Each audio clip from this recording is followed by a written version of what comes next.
जान के टुटू, अगर पाकिस्तान में आपने ट्रेंडिंग में आना है ना, या फिर आपको अटेंशन चाहिए, तो आपने सिर्फ एक काम करना है, बाबर आजम के बारे में उल्टा सीधा बोलना है बस। उसके बाद आप फुल ट्रेंडिंग में हैं। गालियां तो आपको पड़ेंगी, लेकिन आपको लोग सपोर्ट भी करेंगे, क्योंकि आप बाबर आजम के खिलाफ बोल रहे होंगे, इसलिए लोग आपको फौरन अपना अब्बू बना लेंगे। ओ माय गॉड, इनसे मिलिए जी, ये है हमारे नए पापा जी।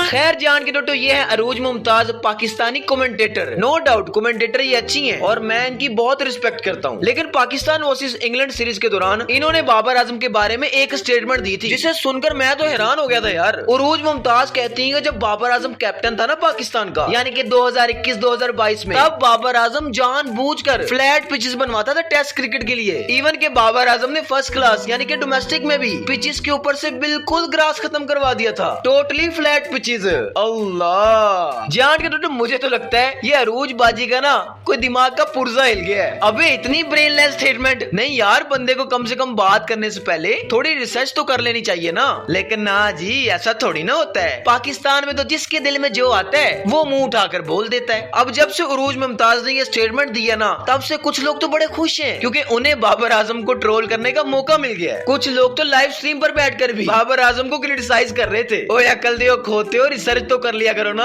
किसी को क्रिटिसाइज करने से पहले। अब कुछ लोग आ जाएंगे, ओ बस करे री बेरा, तू तो हर टाइम बाबर को डिफेंड ही करता रहता है, तेरे पास तो कोई प्रूफ भी नहीं होता। और ले ले ले ले, ले मेरा प्यारा बच्चा, लेके आया हूँ प्रूफ, दिखाता हूँ आपको। सबसे पहले ये वीडियो देखो। जो हमने प्लान किया था, जो हम चाह रहे थे, वैसी पिच हमें मिली नहीं, और जो हमारे प्लान्स थे वैसे एग्जीक्यूट हो नहीं पाए अनफॉर्चुनेटली। और हम थोड़ा सा टर्निंग साइड पे जा रहे थे, टर्निंग साइड पे हमारा प्लान था। हाँ जी, सुने बाबर आजम क्या कह रहे हैं। वो कह रहा है जिस तरह की पिच हम चाहते थे उस तरह की पिच हमें मिली नहीं, हम थोड़ी टर्निंग पिच चाहते थे। और ये क्लिप है 2022 की, जब पाकिस्तान इंग्लैंड से अपने होम ग्राउंड में टेस्ट सीरीज हारा था। लेकिन सर हम नहीं मानते, बाबर आजम तो फ्लैट पिचेस बनवाता था ना, उसने तो डोमेस्टिक में भी फ्लैट पिचेस बनवाई थी। मारे बंदा तुम्हारी टूई ते छितर।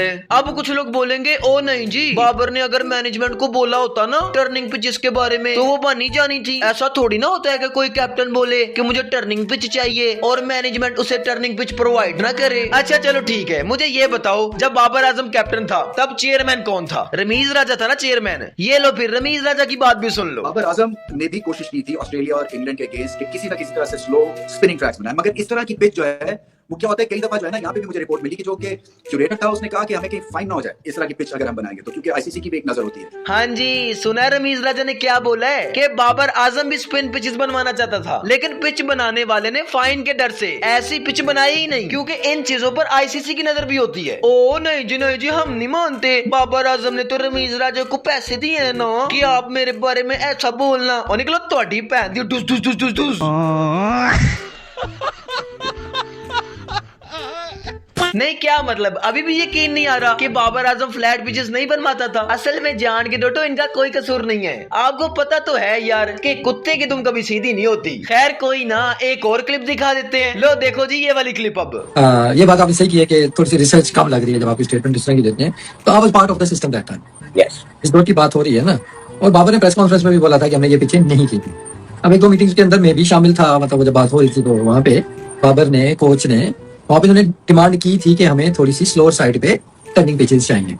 ये नहीं चाहिए वो पखों वाली पिच नहीं चाहिए कि 1.5 दिन में मैच खत्म हो जाए। यार ये है जी मोहम्मद वसीम, जो पाकिस्तान का चीफ सेलेक्टर भी रह चुका है और बाद में पाकिस्तान मैनेजमेंट का हिस्सा भी था। ये बंदा भी यही बात कर रहा है कि एक मीटिंग जिसका मैं भी हिस्सा था, उसमें बाबर आजम और कोच दोनों ने डिमांड की थी स्पिन पिचेस की, लेकिन वो पंखों वाली पिच नहीं जिसपे 2-2.5 दिन के अंदर मैच खत्म हो जाता था, बल्कि ऐसी पिच जिसके ऊपर बैट्समैन और बॉलर्स दोनों के लिए कुछ ना कुछ हो। अब मां सदके जाए ये बंदा भी झूठ बोल रहा होगा, या फिर इसे भी बाबर आजम ने पैसे दिए होंगे कि प्लीज यार मेरे हक में बात कर देना। शर्म नहीं आती यार इन लोगों को, अपनी कंट्री के स्टार को नीचे गिराने में लगे हुए हैं। और अरूज मुमताज को भी यार ऐसी स्टेटमेंट देने से पहले सोचना चाहिए कि मैं क्या बात कर रही हूँ और किसके बारे में बात कर रही हूँ। लेकिन नहीं, ऐसा थोड़ी ना होता है। मुझे तो लगता है वैसे ही बाजी को अटेंशन चाहिए थी। वैसे भी जान के तो मैंने हिसाब लगाया है, पाकिस्तान के कमेंटेटर, यूट्यूबर्स और कुछ एक्स क्रिकेटर्स हर टाइम बिला वजह बाबर के पीछे पड़े रहते हैं। बाबर खेल रहा हो इनको तब भी मसला होता है, बाबर ना खेल रहा हो इनको तब भी मसला होता है। अब ये जो पहला टेस्ट मैच हुआ है पाकिस्तान और इंग्लैंड का, उसमें हमारी टीम जलील हो रही थी, लेकिन बजाय अपनी टीम पर बात करने के कुछ मोटे मोटे यूट्यूबर्स लाइव स्ट्रीम पर बैठकर बाबर की कप्तानी को डिस्कस कर रहे थे। अबे उधर टीम की फटी बड़ी है, उस पर बात करो। लेकिन नहीं, ऐसा थोड़ी ना होता है। हम तो ये बात करेंगे कि क्या बाबर आजम का कप्तानी लेने का फैसला ठीक है या नहीं ठीक। इसके बाद जब अरूज मुमताज ने स्टेटमेंट दी थी ना बाबर के बारे में, तो इन्होंने अपना बाजी जितना बड़ा मुंह खोल लिया था और दोबारा बाबर को क्रिटिसाइज करना शुरू कर दिया था। वो तो बाद में रमीज राजा और मोहम्मद वसीम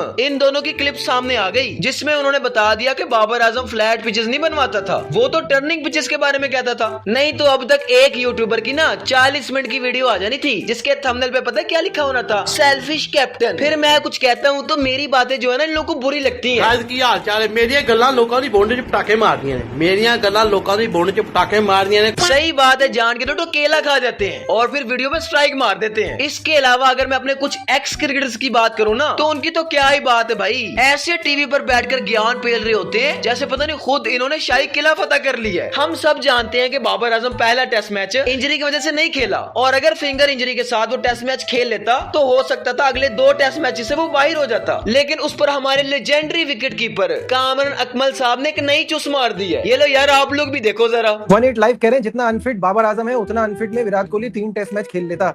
अरे यार, एक टेस्ट मैच खेल लेता।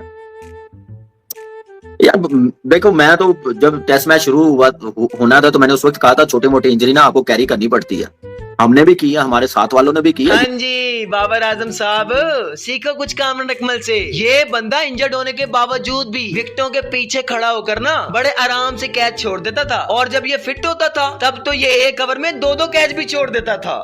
माजरत के साथ कामरान अकमल साहब, लेकिन फिटे मुंह है आपकी मेंटेलिटी पर। ए जी, छोटी मोटी इंजरीज तो बंदे को कैरी करनी पड़ती हैं। छोटी मोटी इंजरीज कैरी करके ही नसीम शाह और शहीनशाह अफरीदी का बेड़ा गर्क हो गया है। नसीम शाह कहता होता था यार मेरे कंधे में दर्द होता है, लेकिन टेपिंग करके उसे खिला खिला के सर्जरी तक पहुंचा दिया था। और कामरान अकमल साहब क्या कह रहे हैं कि छोटी मोटी इंजरीज तो बंदे को कैरी करनी पड़ती हैं। अबे कौन सा नशा करते हैं यार ये लोग, खुदा का नाम है यार, हमारी जान छोड़ दो। अब जान के रोटो, ये जो प्लेयर्स इंजर्ड होते हैं इसमें सबसे बड़ी गलती किसकी है? सबसे बड़ी गलती होती है फिजियो की, और उससे भी बड़ी गलती होती है बोर्ड की जो उस फिजियो को रखता है। यार मोहम्मद आमिर का इंटरव्यू याद नहीं है? मोहम्मद आमिर ने कहा था 9 साल हो गए हैं पाकिस्तान का फिजियो चेंज नहीं हुआ। शहीनशाह अफरीदी इंजर्ड होता है, इंग्लैंड में सर्जरी हो रही है। नसीम शाह इंजर्ड होता है, इंग्लैंड में सर्जरी हो रही है। शादाब खान इंजर्ड होता है, इंग्लैंड में सर्जरी हो रही है। और फिर आमिर ने कहा था कि ऑस्ट्रेलिया का जो फिजियो है ना, उसके पास अगर मिचेल स्टार्क आकर बोल देना कि मैं बॉलिंग करते हुए कंफर्टेबल नहीं हो रहा या फिर मुझे कोई और मसला है, तो ऑस्ट्रेलिया वालों का फिजियो उसे कभी बॉलिंग करवाने नहीं देगा। उसे यही मशवरा देगा कि यार आप रेस्ट करो, और जब तक आपको कॉन्फिडेंस नहीं आ जाता, जब तक आप मुकम्मल फिट नहीं हो जाते, तब तक आपने बॉलिंग नहीं करनी। लेकिन हमारा बेचारा नसीम शाह वो कहता रहा यार मेरे कंधे में दर्द हो रही है, मेरे कंधे में दर्द हो रही है, फिर भी टेपिंग करके उसे खिला खिला कर इंजरी तक पहुंचा दिया था इन्होंने। इसी तरह ये कामरान अकमल साहब कह रहे हैं कि बंदे को छोटी मोटी इंजरीज तो कैरी करनी पड़ती हैं। और वो जो साथ खच बैठी हुई है जो कमेंट रीड कर रही है कि जी विराट कोहली ऐसी इंजरी के साथ 3-4 मैचेस खेल जाता।